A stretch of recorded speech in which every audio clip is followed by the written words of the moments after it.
My daughter took me to a meeting with Arab investors, but said in their language, "Don't look at my mother's rags. She is just a useless old woman." I smiled and replied fluently, "Some people don't value what they have." My daughter went ghost white. But when the sheik, who was facing away, turned around slowly and realized who I was, he kissed the hem of my dress and did something no one expected. "I'm glad to have you here. Follow my story until the end and comment the city you're watching from, so I can see how far my story has reached. My name is Evelyn, and at 63 years old, I thought I had seen enough of life's cruelties to be prepared for anything. I was wrong. Nothing could have prepared me for the moment my own daughter looked at a room full of distinguished Arab investors and spoke words that cut deeper than any blade ever could. "Don't look at my mother's rags. She is just a useless old woman." The words hung in the air like poison, spoken in Arabic with the casual dismissiveness one might use to discuss the weather. Zadie thought I couldn't understand her. She had always assumed that her mother, the woman who had raised her single-handedly for 25 years, was nothing more than an ignorant retiree who spent her days watching television and tending to a small garden. I stood there in the marble-floored conference room of the Meridian Tower, wearing my best navy dress, the one I had carefully pressed that morning, hoping to make a good impression. My hands trembled slightly as I clutched my worn leather purse, the same one I had carried for nearly a decade. To anyone looking at me, I suppose I did appear exactly as Zadie had described, an elderly woman out of place among the polished executives and wealthy investors. The meeting had been Zadie's idea. As the founder of what she proudly called a boutique consulting firm, she had been courting these particular investors for months. The deal, she had explained to me over dinner 3 weeks ago, could set her up for life. $20 million in funding for her tech consulting business, with promises of expansion into the Middle Eastern market. "I want you there, Mom," she had said, though her tone suggested obligation rather than desire. "It shows family values. These Arab businessmen appreciate that." I had agreed, of course. Despite our strained relationship, despite the years of subtle condescension and barely concealed embarrassment she felt about my modest lifestyle, she was still my daughter. When your child asks for your support, you show up. But standing there as she spoke those words in Arabic, describing me as worthless debris to be ignored, I felt something inside me break. Not just my heart.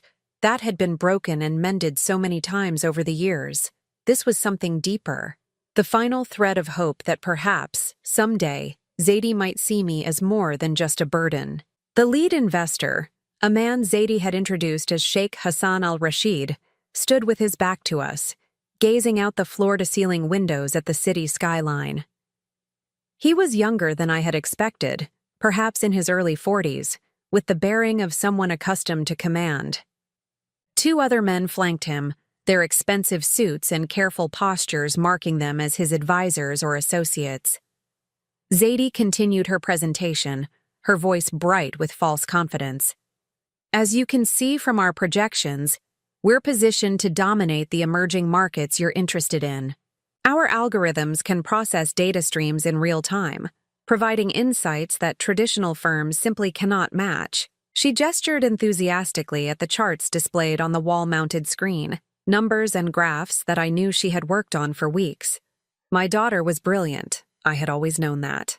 She had graduated summa cum laude from Stanford, built her business from nothing, spoken at conferences around the world. But brilliance, I had learned, was not the same as wisdom. One of the Sheikh's advisors whispered something in Arabic, and I caught every word. "The old woman seems uncomfortable. Perhaps we should ask her to wait outside." That was when something stirred within me, something I thought I had buried decades ago. The part of me that had once walked into rooms where powerful men made decisions that affected the lives of millions. The part that had learned to speak not just with words, but with presence.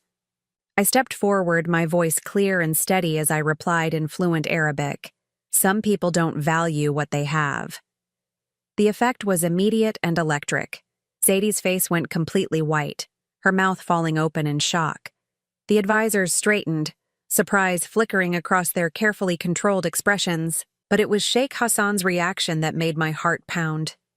He turned around slowly, as if he had heard a voice from beyond the grave. When his eyes met mine, I saw recognition dawn across his features like the sunrise.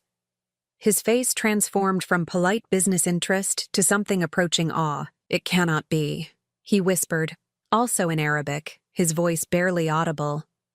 I smiled, the same diplomatic smile I had perfected in countless negotiations, in rooms where the wrong word could mean war or peace. "Hello, Hassan. You've grown up." The Sheikh's hands trembled as he raised them to his heart in a traditional gesture of respect. Then, to everyone's absolute shock, this powerful man who commanded billions of dollars and influenced governments across the Middle East dropped to one knee and kissed the hem of my navy dress. "My lady," he said, his voice thick with emotion, "my family's savior." Zaidi made a strangled sound, stepping backward until she bumped into the conference table. Her perfectly applied makeup couldn't hide the confusion and growing horror on her face as she watched her useless old mother being revered like royalty by the very man she had been trying to impress. "I don't understand," she stammered, switching back to English. "Mom, what is happening? How do you know each other?" Sheikh Hassan rose gracefully, his eyes never leaving my face. When he spoke, his English was accented but precise. "Your mother, Miss Morrison, is a legend. A woman who risked everything to save lives when the world was turning away." The room fell silent except for the hum of the air conditioning and the distant sound of traffic 40 floors below. I could feel my daughter's stare boring into me, demanding explanations I wasn't sure I was ready to give. For 30 years, I had been just Mom, the woman who packed her lunches, attended parent-teacher conferences, and worked night shifts at a hospital to pay for her education. "Hassan," I said quietly, "that was a very long time ago." "Not long enough for gratitude to fade," he replied. "Without you, I would not be standing here today. None of us would." One of his advisors, a man with graying temples and intelligent eyes, stepped closer. "Forgive me, but are you saying this lady is Evelyn Morrison? The Evelyn Morrison who coordinated the Damascus evacuations?" The question hung in the air like a revelation waiting to explode. I saw Zaidi's confusion deepen, her eyes darting between the men and me as if trying to solve a puzzle where all the pieces had suddenly changed shape. I had spent decades hiding in plain sight, letting the world forget what I had once been capable of. But standing there, seeing the respect and reverence in these men's eyes, I remembered why I had fallen in love with diplomatic work in the first place. It wasn't about the power or the prestige.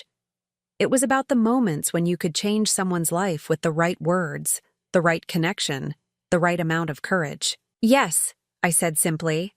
"I am Evelyn Morrison." The words felt strange after so many years of introducing myself as just Zaidi's mom, or Mrs. Morrison from apartment 12B. But they also felt like coming home. Sheikh Hassan placed his hand over his heart again. "Then I must tell you that my family has been searching for you for 25 years. The silence that followed Sheikh Hassan's words felt like standing in the eye of a hurricane. I could see Zaidi's world tilting on its axis, her carefully constructed understanding of who her mother was crumbling piece by piece. The woman she had just described as a useless old woman was apparently someone these powerful men had been actively seeking for 2.5 decades. "Searching for me?" I asked, though my diplomatic training had already provided several possible answers. In my previous life, I had learned that gratitude in the Middle East was not a fleeting emotion. It was a debt that passed from generation to generation.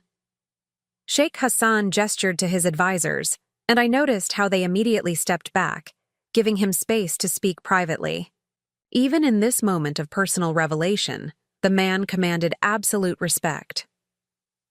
"When I was 7 years old," he began, his voice carrying the weight of memory, "my family was trapped in Damascus during the siege of 1992. My father was a minor diplomat, caught on the wrong side of a political uprising that threatened to tear the country apart. We had 48 hours to evacuate or face imprisonment, or worse. I remembered that time all too well. The calls that came in the middle of the night, the frantic coordination between embassies, the impossible choices between saving some and leaving others behind. Those were the days when sleep was a luxury and every decision carried the weight of human lives. The official channels had failed us, Hassan continued. The American embassy had already evacuated non-essential personnel. The British were overwhelmed. We were told to wait, to hope for the best. And then a woman appeared at our door. I felt Zaidie's eyes burning into me, but I kept my focus on Hassan. Some stories needed to be told completely before the questions could begin. She spoke perfect Arabic, knew the back routes through the city that even locals had forgotten. She had a network of contacts that seemed impossible for any one person to maintain. In 36 hours, she had us on a plane to safety, along with 14 other families who had been written off as lost causes. Hassan paused, his hand moving unconsciously to his chest, where I could see the outline of what was probably a pendant or chain beneath his shirt.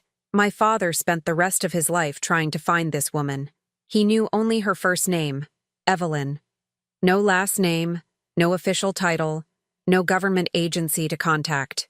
She had appeared like an angel and vanished just as mysteriously. The advisor with the graying temples stepped forward slightly. Sir, if I may add, my own family was among those saved that day. The Al-Mahmoud family. I did remember them. The elderly patriarch who had refused to leave without his books.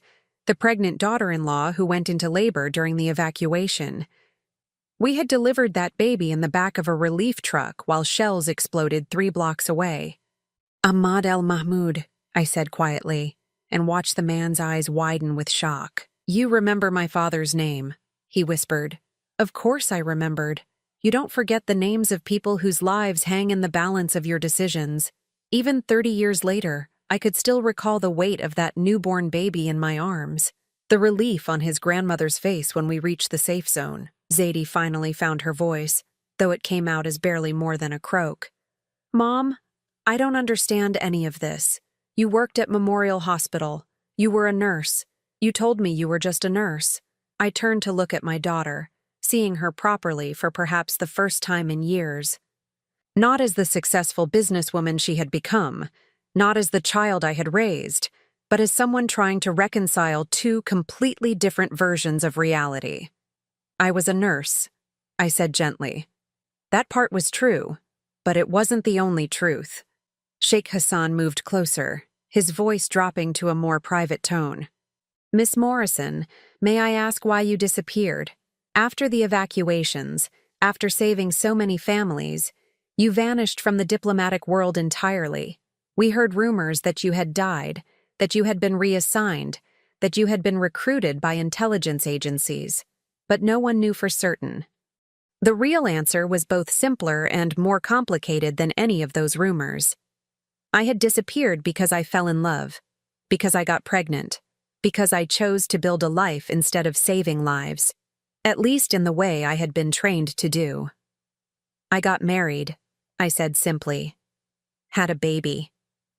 Decided that my family needed me more than the State Department did. It was the abbreviated version, of course.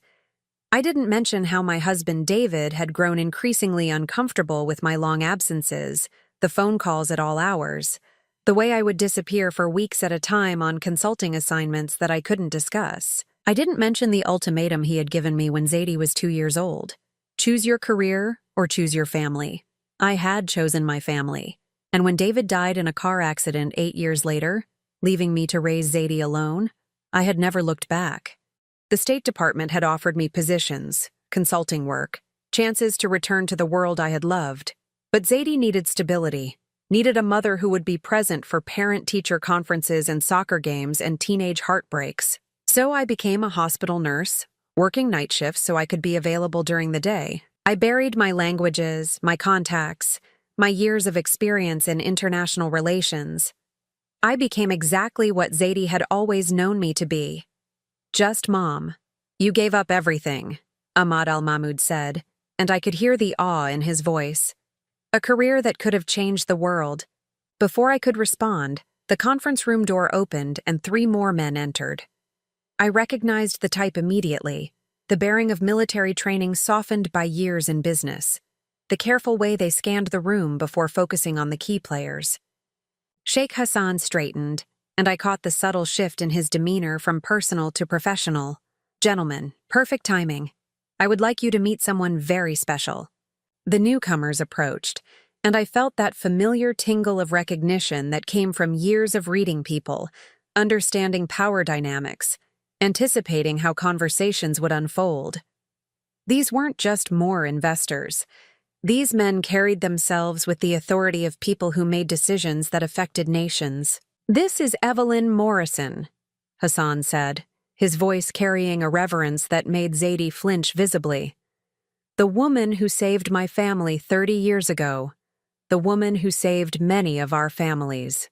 The tallest of the three men stepped forward, and when he spoke, his accent was different. Lebanese, I thought. "Mrs. Morrison, I am Khalil Rashid. My sister Amira speaks of you often." Amira. The 12-year-old girl who had been separated from her family during the chaos, who I had found 3 days later in a refugee camp, traumatized and alone.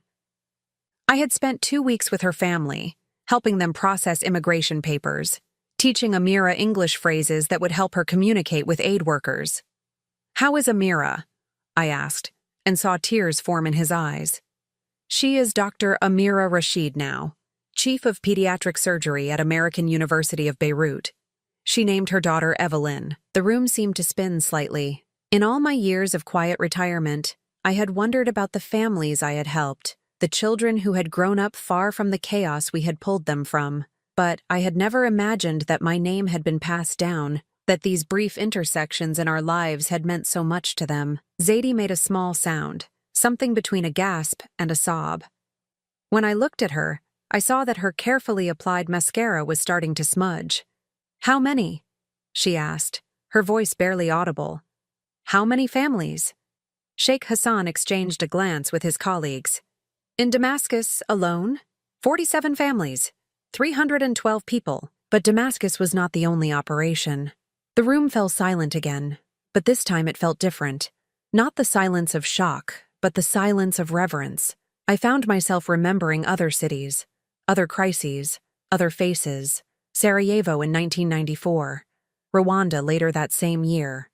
The endless succession of places where politics and hatred created human suffering, and where sometimes, if you knew the right people and asked the right questions, you could create a small pocket of safety in the chaos. "Mrs. Morrison," said the third newcomer, "I represent a consortium of families whose lives you touched during those years. We have been hoping to find you for a very long time." I felt something cold settle in my stomach. "For what purpose?" "To thank you, of course, and to offer you something that should have been offered 30 years ago." I caught Zaidi's sharp intake of breath, saw her eyes widen as she began to understand that this conversation was moving in a direction she had never anticipated. Her mother, the woman she had brought along as a family obligation, was about to become the center of attention in ways she could never have imagined. Sheikh Hassan reached into his jacket and withdrew an envelope, thick and expensive-looking. "Mrs. Morrison, we would be honored if you would consider a position with the Al-Rashid Foundation. We work with refugee resettlement, crisis intervention, and international humanitarian coordination." The irony was not lost on me. Here was my daughter, desperately seeking $20 million in funding for her technology consulting firm, while these same investors were about to offer her useless old mother a chance to return to the world she had left behind. "What kind of position?" I asked, though part of me already knew. "Director of Crisis Operations," Hassan said. "Full autonomy, unlimited budget for humanitarian projects, and a salary that reflects the value of your experience." He handed me the envelope. "The details are all in here, but I can tell you that the annual compensation is $2.5 million, plus housing, travel, and full support staff." The envelope felt heavier than paper had any right to feel. Zaidi was staring at it as if it contained a live bomb. I looked up at these men, some of whom I had known as children, others who had grown up hearing stories of the woman who had helped their families escape chaos. They were offering me a chance to reclaim the life I had set aside, to use the skills I had buried, to make a difference in the world again. But first, I had to deal with my daughter, whose entire worldview had just been shattered in the space of 20 minutes. The envelope sat on the conference table between us like a piece of evidence in a trial I hadn't known I was attending. Zadie's eyes kept darting to it, then to me, then to the men who surrounded us with the kind of reverence usually reserved for heads of state or religious figures. "I need to sit down," Zadie said suddenly, her voice hollow. She reached for one of the leather chairs, her legs seeming unsteady. Sheikh Hassan immediately gestured for one of his assistants, who quickly poured a glass of water from the crystal pitcher on the side table. "Of course, please. Make yourself comfortable. This must be quite overwhelming." Overwhelming. That was one way to put it. I watched my daughter accept the water with trembling hands, and I felt a familiar ache in my chest, the same one I had carried for 30 years, wondering if I had made the right choice in walking away from my career to be the mother she needed. "Mrs. Morrison," said Khalil Rashid, his voice gentle but persistent. "Perhaps you could tell us what happened after Damascus? We lost track of you completely." I remained standing, partly out of old habit. In diplomatic circles, you never sat unless invited, and you never sat first. And partly because something about this moment felt too significant for the casual intimacy of sitting around a conference table. "I came home," I said simply, "to Washington, D.C. My daughter was 2 years old, my husband was threatening divorce, and I realized that I couldn't save every family in the world if I couldn't save my own." The truth was more complicated than that, of course. It always was. David had given me an ultimatum during one of my brief returns from what was officially called humanitarian consulting. He had stood in our kitchen, holding Zadie in his arms, and said words that still echoed in my memory. "Choose, Evelyn. Choose us or choose them. But you can't choose both anymore." "Your husband," Ahmad al-Mahmoud said carefully, "he was not supportive of your work?" I glanced at Zadie, who was listening with the intensity of someone hearing a foreign language being translated for the first time. "David was a good man," I said, which was true. "But he married a nurse, not a diplomat. When the State Department started calling me for increasingly dangerous assignments, when I started being away for months at a time, he felt like he was losing his wife to a world he couldn't understand." What I didn't say was how David had found my emergency passport hidden in our bedroom, along with documentation under 3 different names. How he had confronted me about the scars on my back that I had told him came from a childhood accident, when they were actually from a kidnapping incident in Somalia that had gone wrong. How he had slowly pieced together that the woman he had married was not the woman sleeping in his bed. "So you left the diplomatic service," Sheikh Hassan said, and I could hear the question beneath the statement. "I was never officially in the diplomatic service," I replied. "Officially, I was a civilian contractor, humanitarian aid coordination. But yes, I left it all behind." The 4th man, who had been silent until now, finally spoke. "Mrs. Morrison, my name is Omar Al-Zahra. I represent the families from the Sarajevo evacuations of 1994. My breath caught. Sarajevo had been different from Damascus. In Damascus, we had been racing against time, but working with some measure of official support. In Sarajevo, we had been working completely outside normal channels, using networks that existed in the gray areas between legitimate diplomacy and what some might call espionage. "The Al-Zahra family," I said, remembering. "Your father was the university professor." "Yes. And your mother was pregnant with me when you helped them escape the siege." I felt the familiar weight of those memories settling on my shoulders. Sarajevo in 1994 had been a nightmare of sniper fire and artillery bombardments. The family had been trapped in the academic quarter for 8 months, surviving on UN rations and what little food could be smuggled through the tunnels. "You carried me out yourself," Omar continued. "When my mother went into premature labor during the evacuation, you made the decision to stay with her instead of leading the other families to safety." Zadie's water glass slipped from her fingers, clattering against the table. "You were in war zones?" she whispered. "While I was a baby, you were in war zones?" The question hit me like a physical blow. This was exactly what I had hoped to avoid, exactly why I had buried those years so completely. The guilt that came with knowing that while I was crawling through bombed-out buildings to save strangers, my own daughter was being cared for by babysitters and daycare workers. Sometimes, I said quietly, when there was no other choice. No other choice? Zadie's voice was rising, and I could see 30 years of resentment beginning to crystallize into something harder and more dangerous. You had a choice. You had a daughter. You chose strangers over your own child. The accusation hung in the air like a slap.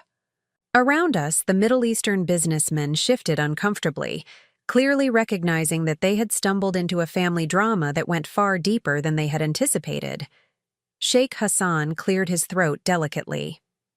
Perhaps we should give you both some privacy to discuss. No, I said firmly. If we're going to do this, we do it now. All of it. I turned to face Zadie directly, seeing her clearly for perhaps the first time in years. Not as my successful daughter who had grown beyond needing me, but as the little girl who had asked why Mommy was always working, why Mommy sometimes came home with bruises, why Mommy cried in the bathroom when she thought no one was listening. You're right, I said. I made choices that took me away from you, but you need to understand why. I reached into my purse and pulled out something I had carried for 30 years, but never shown her. A small photograph, worn at the edges from handling. It showed a group of children, maybe 20 of them, standing outside a refugee camp tent. They were holding a banner that read, "Thank you, Miss Evelyn," in Arabic. This was taken in 1993, I said, handing the photo to Zadie. 3 months after Damascus. Those children are all alive today because of what we did. They have families now, careers, lives that wouldn't have existed if we had left them behind. Zadie stared at the photo, and I saw her hands trembling again. Hassan was the little boy in the front row, I continued, the one holding the banner. He was 7 years old and had been separated from his parents for 6 weeks. When we found them, he hadn't spoken a word since the separation. Post-traumatic stress, the doctors said. He might never recover. Sheikh Hassan stepped forward, his voice thick with emotion. She worked with me for 3 hours every day for 2 weeks, teaching me English words, helping me understand that my parents were safe. The first word I spoke after the trauma was her name, Evelyn. I saw tears forming in Zadie's eyes, but her jaw remained set in stubborn anger. That's very touching, she said, her tone brittle. But it doesn't change the fact that you chose them over me. Every time. I chose them because you were safe, I replied. You had a home, food, medical care, a father who loved you. These children had nothing except the hope that someone would care enough to risk everything to save them. Omar Al-Zara moved closer, his voice gentle but insistent. Miss Morrison, perhaps you don't understand the full scope of what your mother accomplished. The Sarajevo operation alone saved over 200 people, but that was just one of many. He gestured to his colleagues. Between 1990 and 1996, your mother coordinated evacuations in 8 different countries. She is personally responsible for saving over 1,500 lives. The number hit Zadie like a physical blow. I watched her face go pale as she processed it. 1,500 people, she repeated numbly. 1,500 people who went on to have children of their own, Ahmad al-Mahmoud added, who built businesses, became doctors and teachers and engineers, who contributed to their new communities in ways that rippled outward for generations. Khalil Rashid pulled out his phone and scrolled through what appeared to be a contact list. Would you like to see what some of those children grew up to become? Dr. Amira Rashid, as I mentioned, but also Professor Hassan al-Mahmoud at Georgetown University. Engineer Layla Qasim, who designed water purification systems now used throughout the Middle East. Architect Samir Qasemi, whose refugee housing designs have been implemented by the UN. He looked up at Zadie. Your mother didn't just save lives, she saved potential, dreams, entire family trees that wouldn't have existed without her intervention. I watched my daughter struggle with this information, saw her trying to reconcile the woman she had always known with the person these men were describing.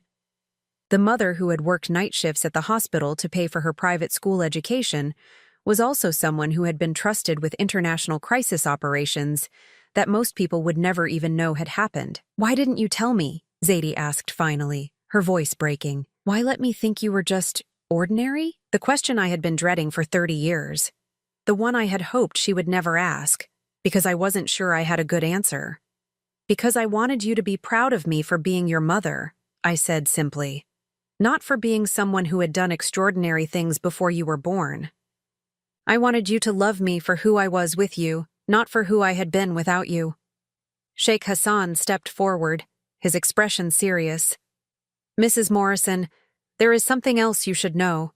Something we discovered only recently, through our research into your background. I felt a cold dread settling in my stomach.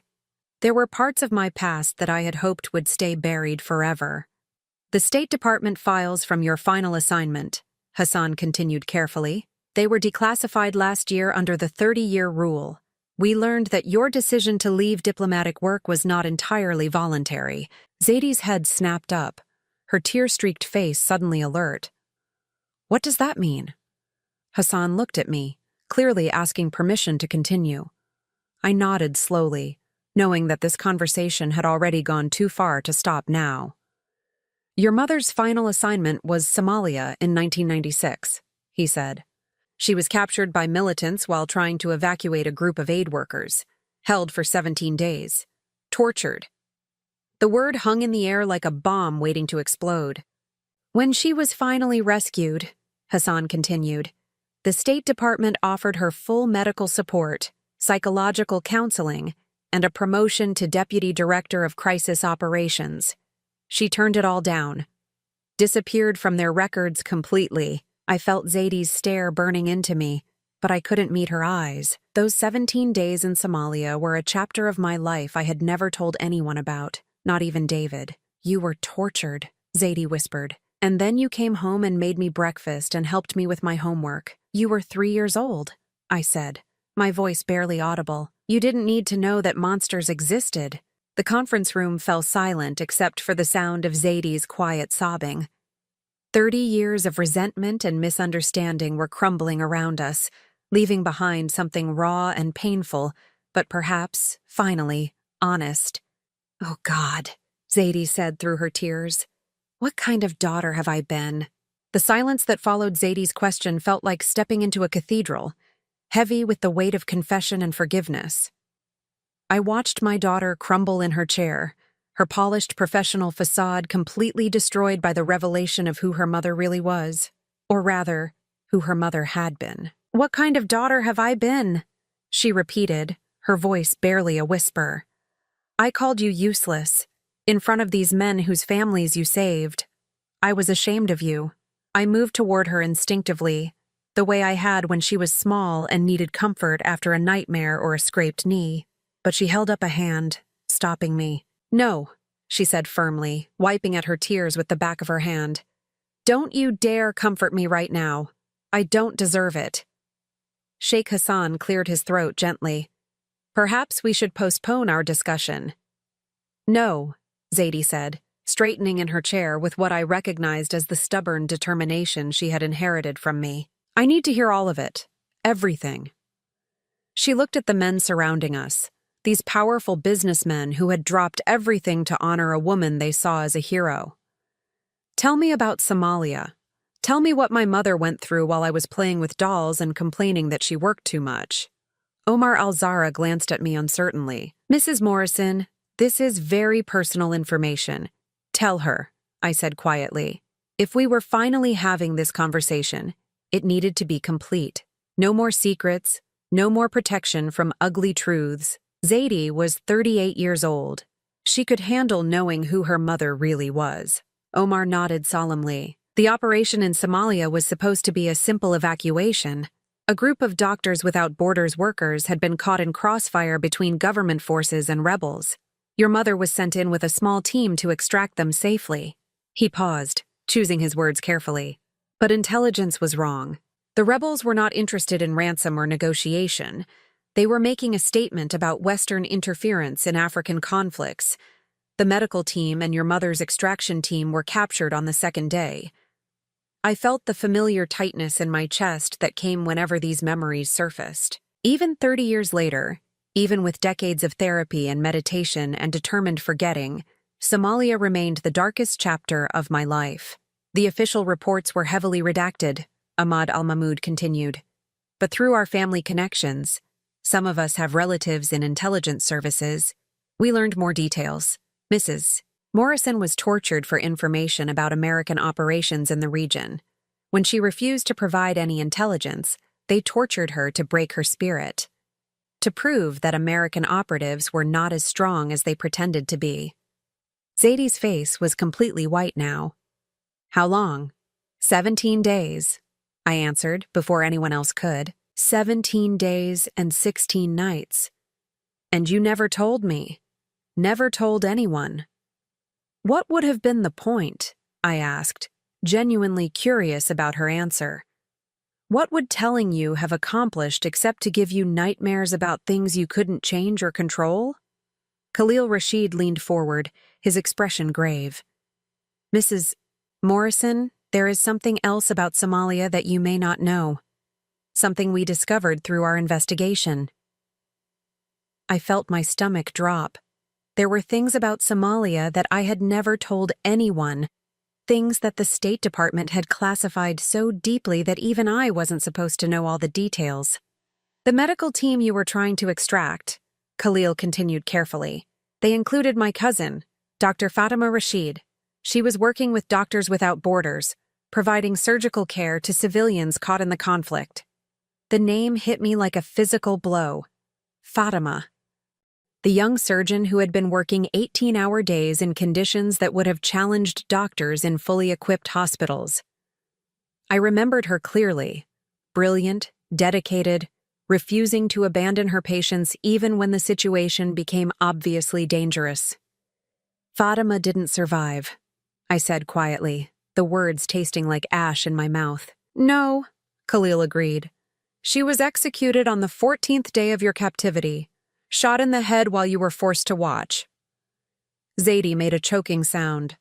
They made you watch? The memory came flooding back with brutal clarity. Fatima's last words to me. Tell my family I saved 12 children today. The sound of the gunshot. The way her body had crumpled like a discarded puppet. They wanted me to break, I said, my voice mechanical. Physical torture hadn't worked, so they tried psychological warfare. They thought watching innocent people die because of my mission would make me give them what they wanted. But you didn't break, Omar said, his voice filled with quiet admiration. Everyone breaks eventually, I replied. I was close, very close. If the rescue team had taken another day or two, I would have told them everything. Sheikh Hassan moved closer, his expression intense. Mrs. Morrison, the rescue operation that saved you, do you know how it was organized? I shook my head. I was unconscious when they brought me out. Severe dehydration, broken ribs, infection from untreated wounds. I spent 3 weeks in a military hospital in Germany before I was stable enough to be debriefed. The rescue was not a government operation, Hassan said carefully. It was organized and funded by families you had saved in previous operations. When the State Department was unable to negotiate your release, we took matters into our own hands. The revelation hit me like a thunderbolt.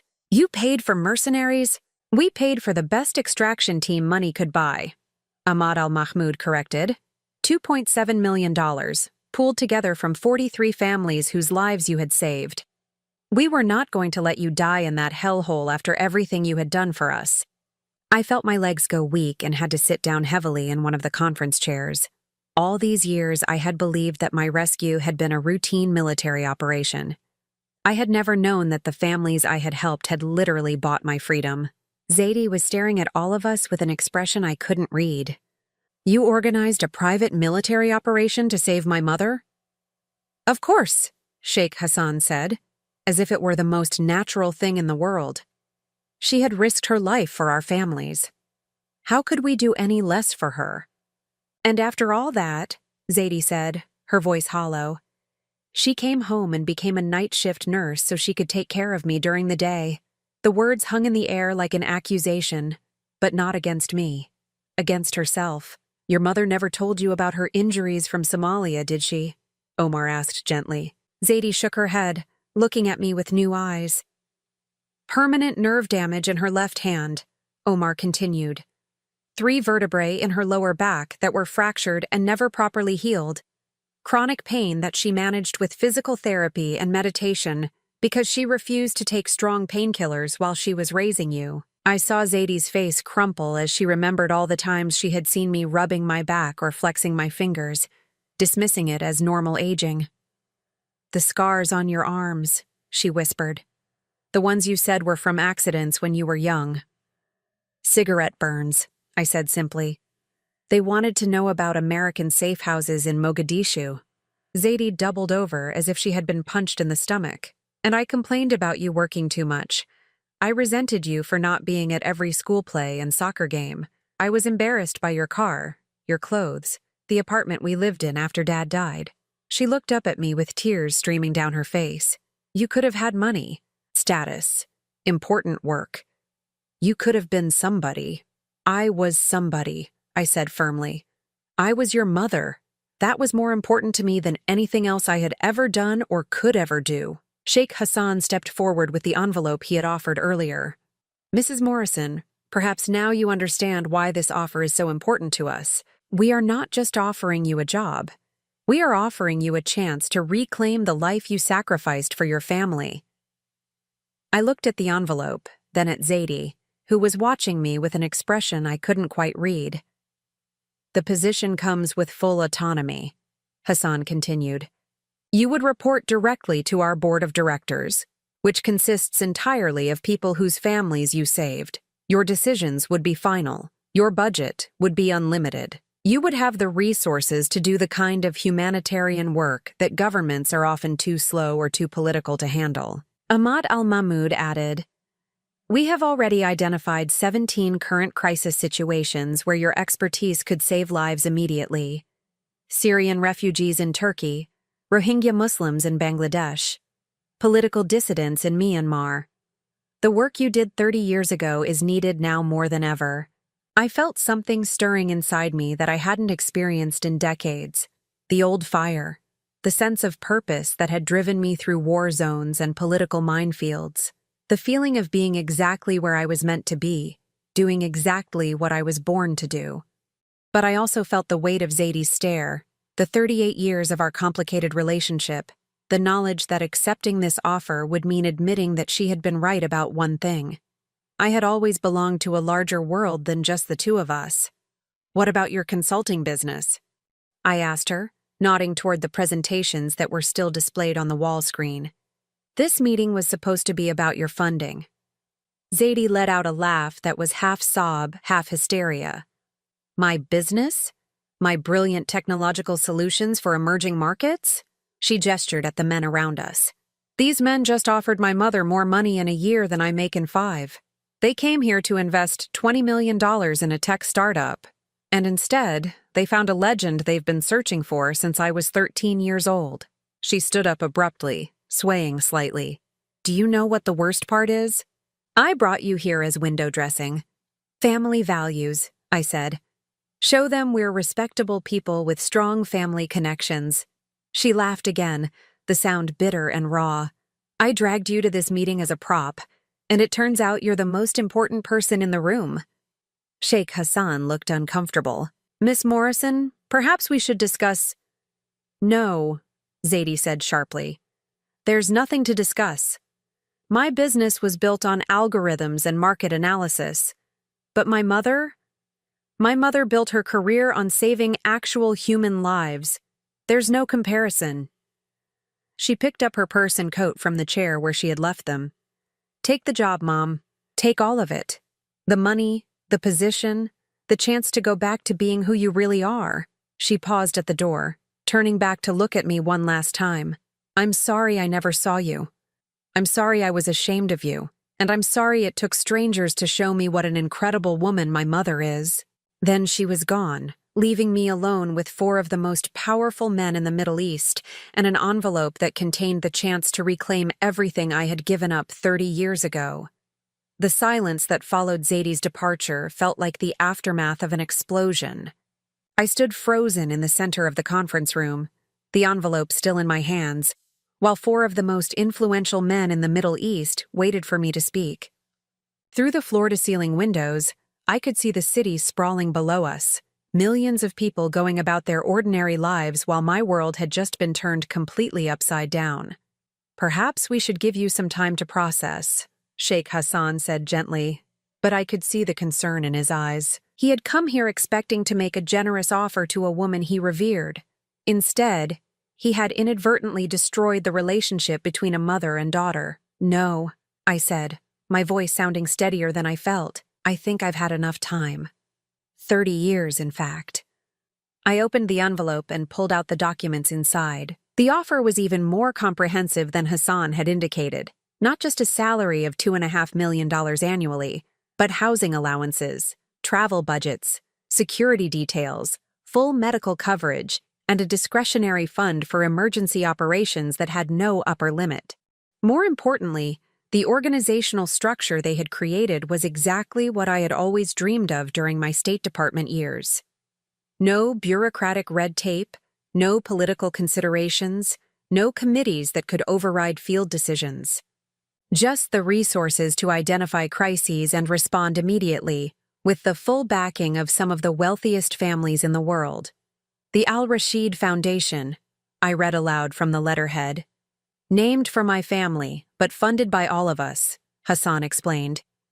We established it 5 years ago with the specific purpose of finding you and offering you this position.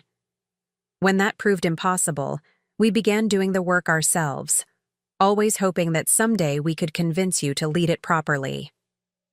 Ahmad al-Mahmoud moved to the presentation screen and pulled up a new set of slides. These are our current operations: refugee camps in Jordan and Lebanon, medical clinics in Afghanistan, educational programs for displaced children throughout the region. But we lack the expertise to expand into crisis intervention. I studied the numbers on the screen.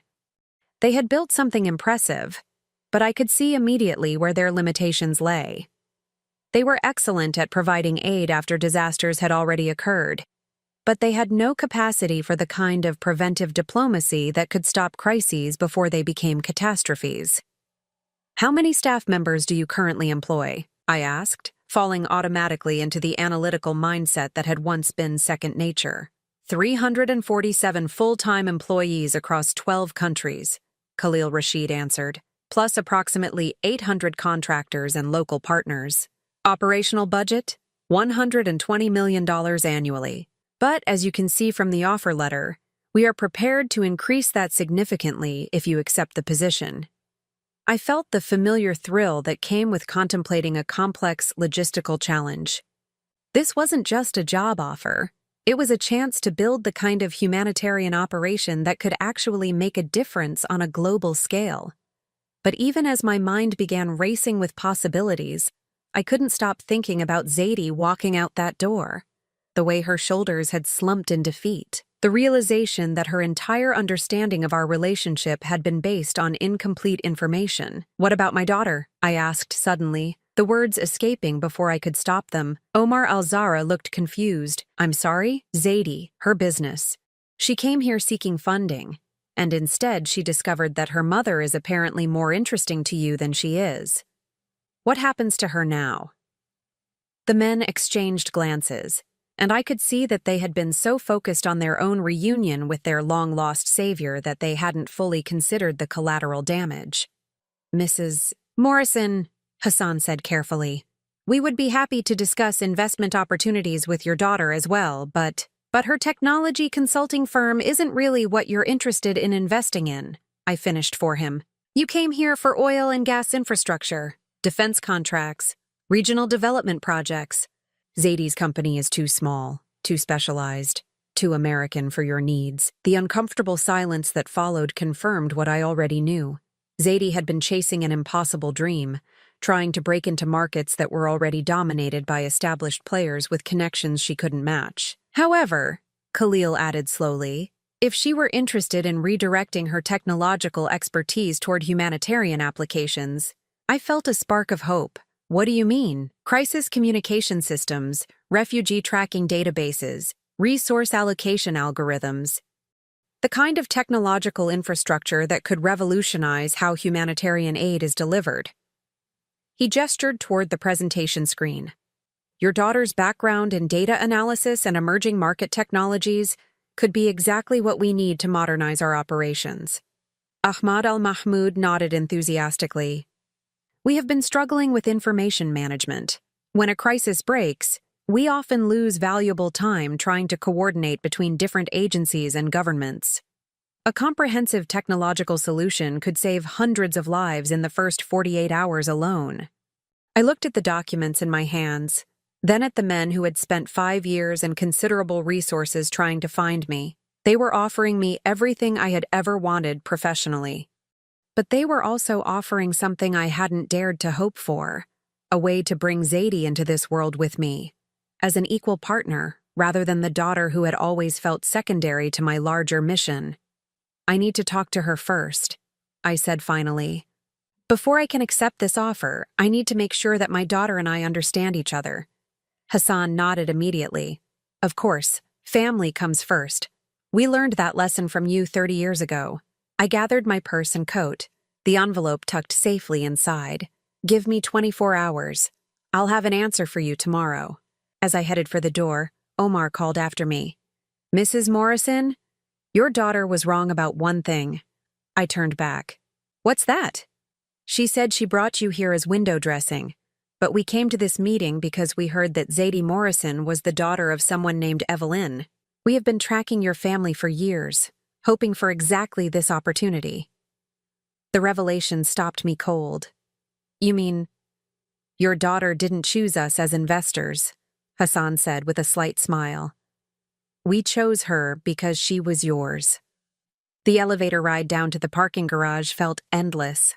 My mind was spinning with everything I had learned, everything that had changed in the space of 2 hours. But underneath the excitement and the possibilities, there was a deeper current of guilt and regret. I had spent 30 years protecting Zadie from the truth about my past, believing that she was better off not knowing about the violence and danger that had shaped my early career.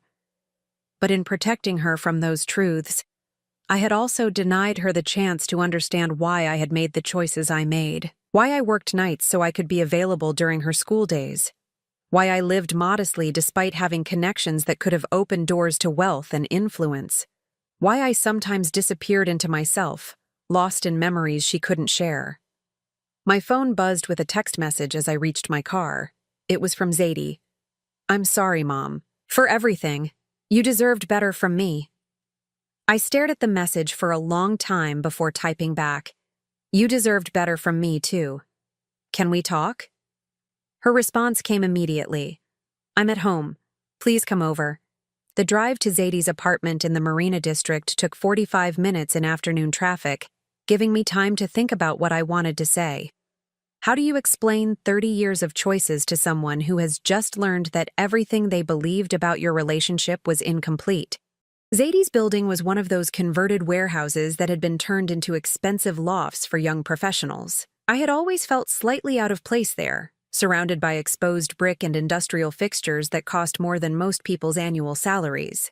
But today, as I rode the elevator up to her floor, I wondered if my discomfort had been less about the building and more about feeling like I didn't belong in the successful life my daughter had built.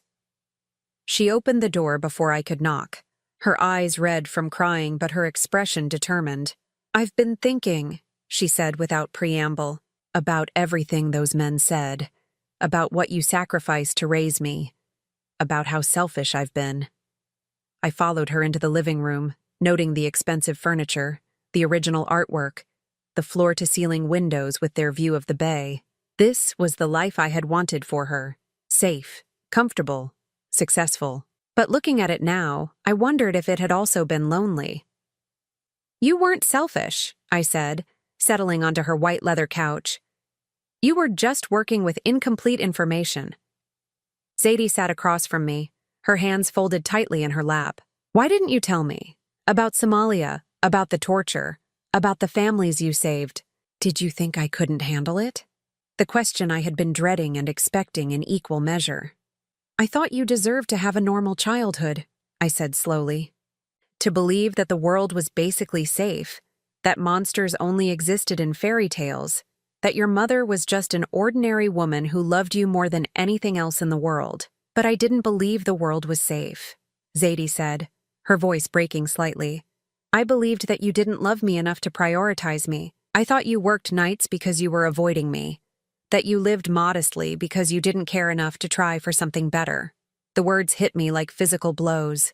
All my careful protection, all my efforts to give her stability and normalcy, and she had interpreted them as evidence of my indifference. "I loved you so much that I gave up everything else," I whispered. "My career, my identity, my sense of purpose. I became a different person because I thought that's what you needed." Zadie was crying again, tears streaming down her face. "And I became a person who was ashamed of the woman who sacrificed everything for me. God, Mom, what kind of monster does that make me?" I moved to sit beside her on the couch, pulling her into my arms the way I had when she was small and the world felt too big and frightening. "It makes you human," I said into her hair. "It makes you my daughter, who I love exactly as you are, complicated feelings and all." We sat there for a long time, holding each other while 30 years of misunderstanding slowly began to dissolve. Finally, Zadie pulled back to look at me. "Are you going to take the job?" she asked. I thought about the envelope in my purse, about Hassan's offer, about the chance to return to work that might actually matter on a global scale. "I don't know," I said honestly. "It would mean traveling, being away sometimes, returning to a world that you've never been part of." Zadie was quiet for a moment, then she surprised me with a small smile. "Actually, I might be part of it after all." 6 months later, I stood in the main operations center of the Al Rashid Foundation's headquarters in Geneva, watching a wall of monitors that displayed crisis situations unfolding across 3 continents. In the past half-year, we had evacuated 237 aid workers from a civil war in Sudan, established emergency medical clinics for earthquake victims in Turkey, and coordinated food distribution for over 50,000 refugees displaced by flooding in Bangladesh. But today's operation was different. Today was personal. "Mom, we have confirmation from the field team in Myanmar." Zadie's voice came through my headset, clear and professional. "The extraction vehicles are in position, and the diplomatic channels you opened are holding. We're go for the rescue operation." I looked across the operations center to where my daughter sat surrounded by multiple computer screens, her fingers flying across keyboards as she coordinated real-time intelligence from a dozen different sources.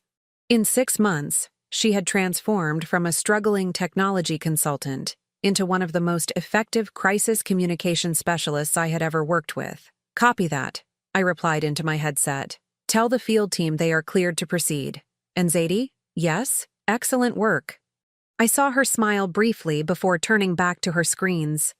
The relationship between us had changed in ways I never could have imagined. We were no longer just mother and daughter carrying decades of misunderstood sacrifices. We were partners, colleagues, equals in work that mattered more than either of us had dreamed possible.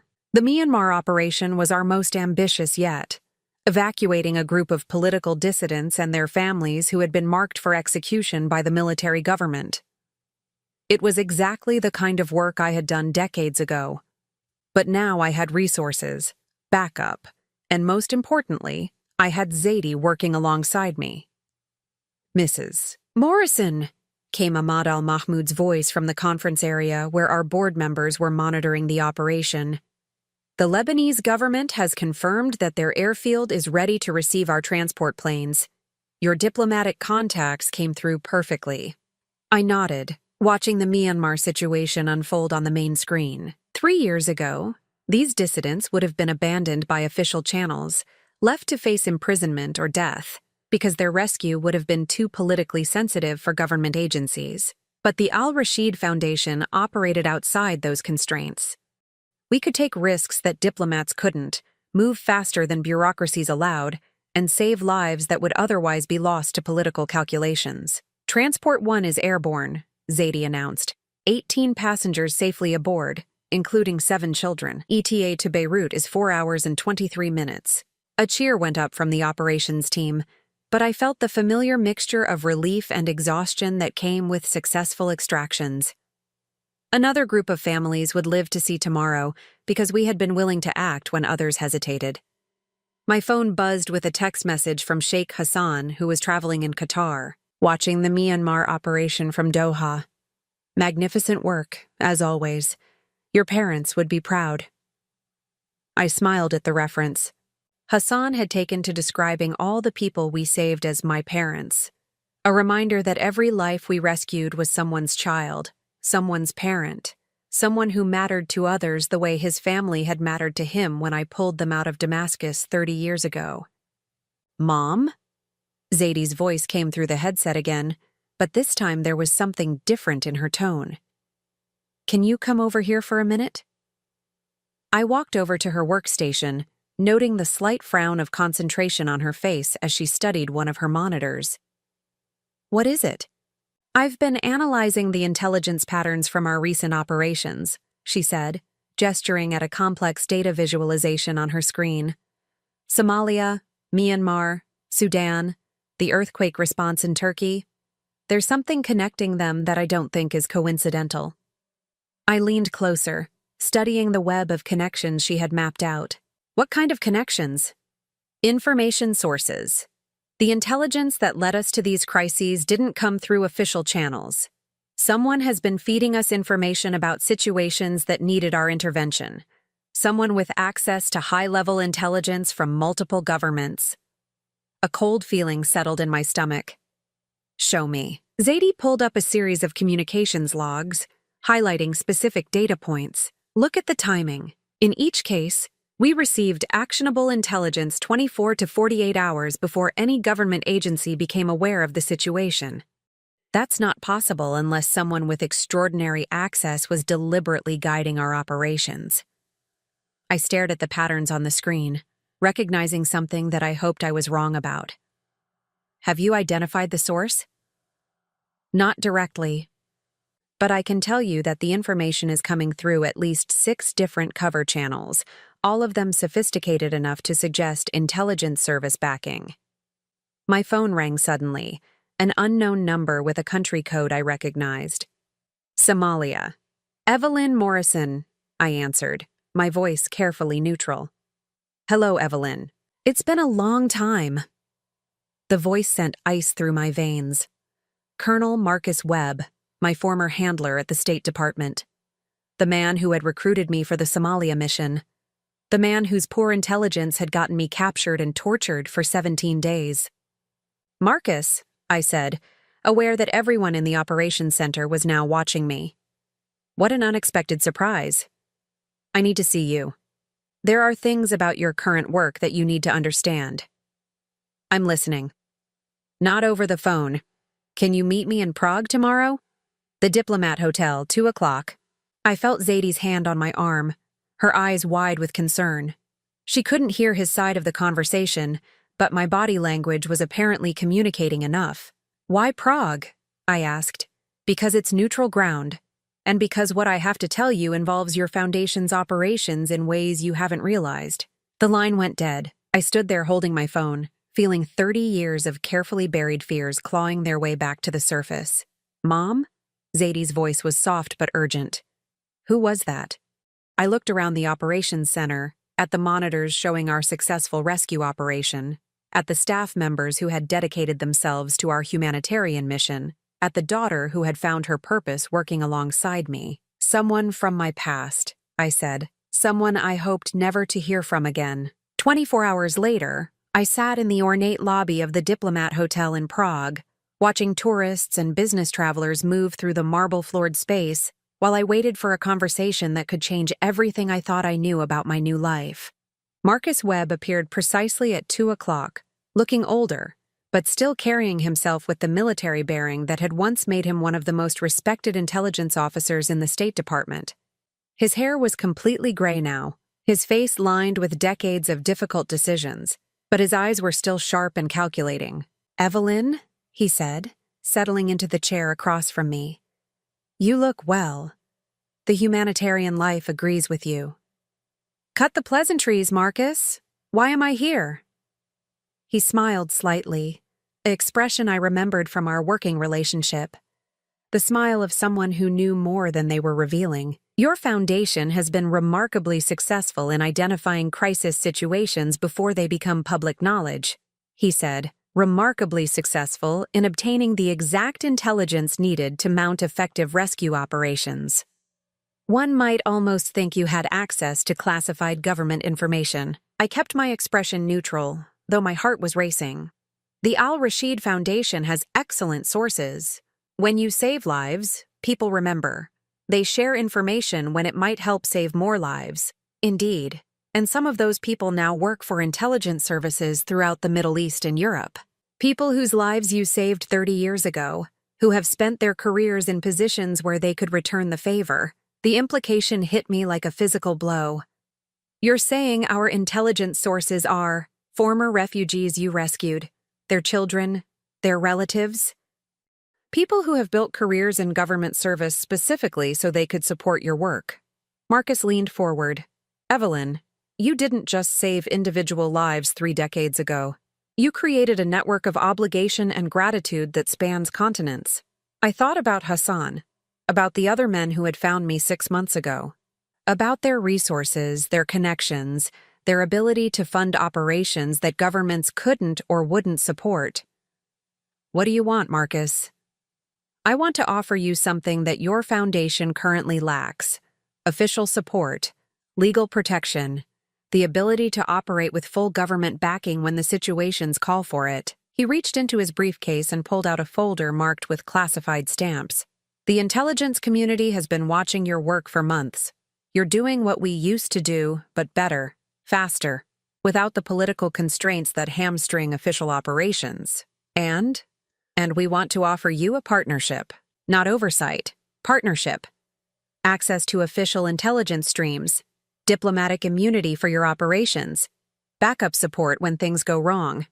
In exchange, occasionally we would ask for your help with situations where official intervention would be politically impossible. I stared at the folder, recognizing the weight of the decision he was asking me to make. You want me to become an unofficial arm of American intelligence services. I want you to become what you always were meant to be. Someone who saves lives when the system fails, but with better resources and legal protection than you had before. I thought about Zadie, about our work together, about the lives we had already saved, about the possibility of saving even more with official backing, but also about the compromises that might come with government partnership. I need to discuss this with my team, I said finally. Marcus nodded and stood up. Of course, but Evelyn? The world is becoming more dangerous, not less. The work you're doing matters more than ever. Don't let pride or past grievances prevent you from accepting help that could save thousands of additional lives. As I watched him walk away, I realized that my journey had come full circle. From diplomat to mother to humanitarian leader, and now back to a position where I could shape international events. But this time, I wouldn't be walking into the darkness alone. This time, I had Zadie beside me and a network of gratitude that spanned the globe. I pulled out my phone and texted my daughter, "Come to Prague. There's something we need to discuss about our future." Her response came immediately, "Already booking my flight. Whatever it is, we'll handle it together." For the first time in 30 years, I felt truly complete. I had reclaimed my purpose, rebuilt my relationship with my daughter, and created something that mattered on a global scale. And now, I had the chance to take it even further. The woman who had been humiliated in a conference room 6 months ago was gone. In her place stood someone who could save lives, protect families, and change the world. With her daughter as her partner and the gratitude of nations as her strength. I had finally become who I was always meant to be. Now I'm curious about you who listened to my story. What would you do if you were in my place? Have you ever been through something similar? Comment below. And meanwhile, I'm leaving on the final screen 2 other stories that are channel favorites, and they will definitely surprise you. Thank you for watching until here.